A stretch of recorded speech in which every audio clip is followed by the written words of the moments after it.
Pembacaan Alkitab kita pada saat ini terdapat dalam Keluaran 17 ayat 1-7 yang diberi judul Di Masa dan di Meribah. Kemudian berangkatlah segenap jemaah Israel dari padang gurun Sin, berjalan dari tempat persinggahan ke tempat persinggahan sesuai dengan titah Tuhan. Lalu berkemahlah mereka di Rafidim, tetapi di sana tidak ada air untuk diminum bangsa itu. Jadi mulailah mereka itu bertengkar dengan Musa. Kata mereka, "Berikanlah air kepada kami, supaya kami dapat minum." Tetapi Musa berkata kepada mereka, "Mengapakah kamu bertengkar dengan aku? Mengapakah kamu mencobai Tuhan? Hauslah bangsa itu akan air di sana." Bersungut-sungutlah bangsa itu kepada Musa dan berkata, "Mengapa pula engkau memimpin kami keluar dari Mesir untuk membunuh kami, anak-anak kami, dan ternak kami dengan kehausan?"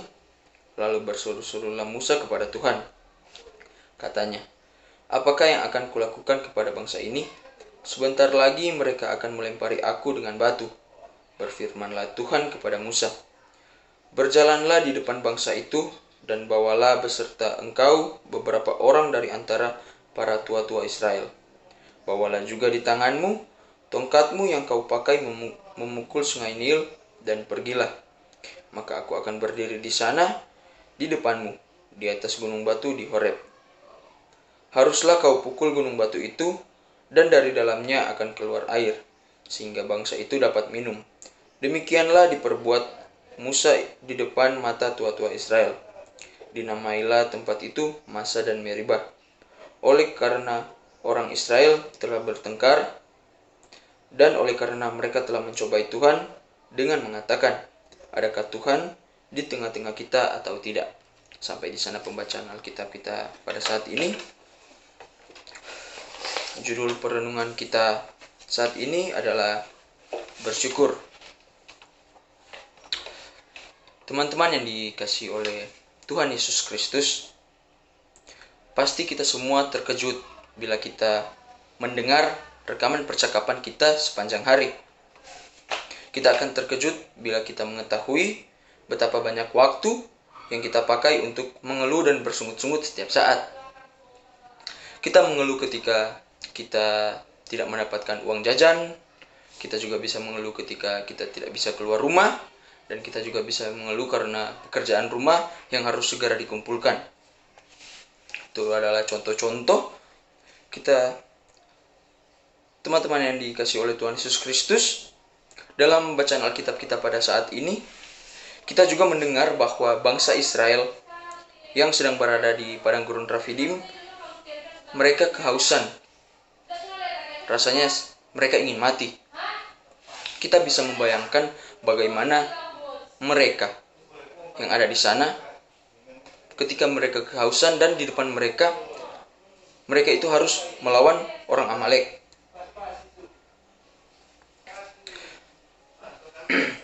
Bangsa Israel bersungut-sungut karena mereka khawatir jika Tuhan tidak lagi menolong mereka. Padahal dari semua yang telah Tuhan lakukan kepada mereka, sudah seharusnya mereka berterima kasih dan menaatinya. Tapi keluhan demi keluhan disampaikan kepada Allah, sehingga mendorong Musa untuk mengambil inisiatif. Teman-teman yang dikasihi oleh Tuhan Yesus Kristus, memang mengucap syukur dalam keadaan baik itu sangat mudah. Bahkan semua orang bisa melakukannya. Tetapi mengucap syukur dalam segala hal, tidak semua orang bisa melakukannya. Kita lebih mudah bersungut-sungut daripada mengucap syukur dalam keadaan yang buruk. Bukan berarti kita mengucap syukur atas pekerjaan iblis yang dilancarkan kepada kita, atau mengucap syukur atas malapetaka atau kemalangan yang telah menimpa kita. Ya, jelas bukan, teman-teman. Mengucap syukur bukan pada keadaan, tetapi tetap mengucap syukur kepada Tuhan. Bahwa sekalipun keadaannya buruk, Dia pasti menolong dan menunjukkan kebaikannya kepada kita. Hal itu teralami oleh bangsa Israel. Allah jelas tidak membiarkan mereka.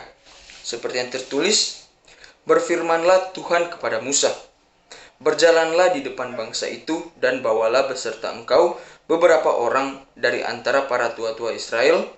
Bawalah juga di tanganmu tongkatmu yang kau pakai memukul sungai Nil, dan pergilah. Maka aku akan berdiri di sana di depanmu di atas gunung batu di Horeb. Haruslah kau pukul gunung batu itu, dan dari dalamnya akan keluar air, sehingga bangsa itu dapat minum. Teman-teman yang dikasih oleh Tuhan Yesus Kristus, seorang peneliti dari Hado Institute di Tokyo, Jepang, bernama Masaru Emoto, pada tahun 2003, dia mengungkapkan suatu keanehan pada sifat air.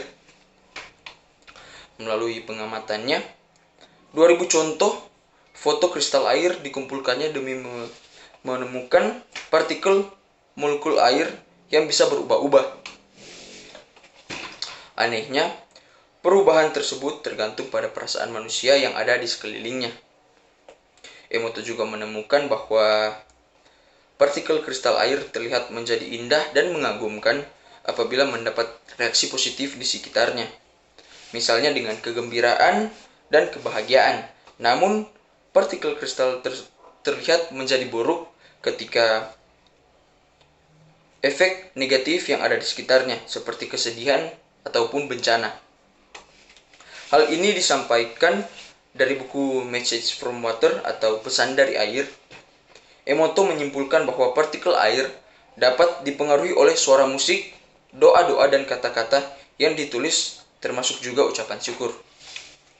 Jika kita melihat atau memperhatikan dari penemuan Emoto ini, hal ini memberi dorongan bagi kita semua untuk lebih bersyukur dan tidak bersungut-sungut.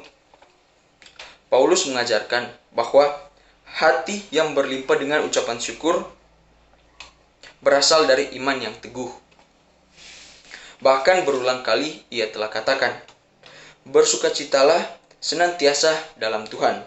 Sekali lagi katakan, bersukacitalah. Dengan demikian, Tuhan mengajak kita semua untuk selalu bersyukur dalam segala hal.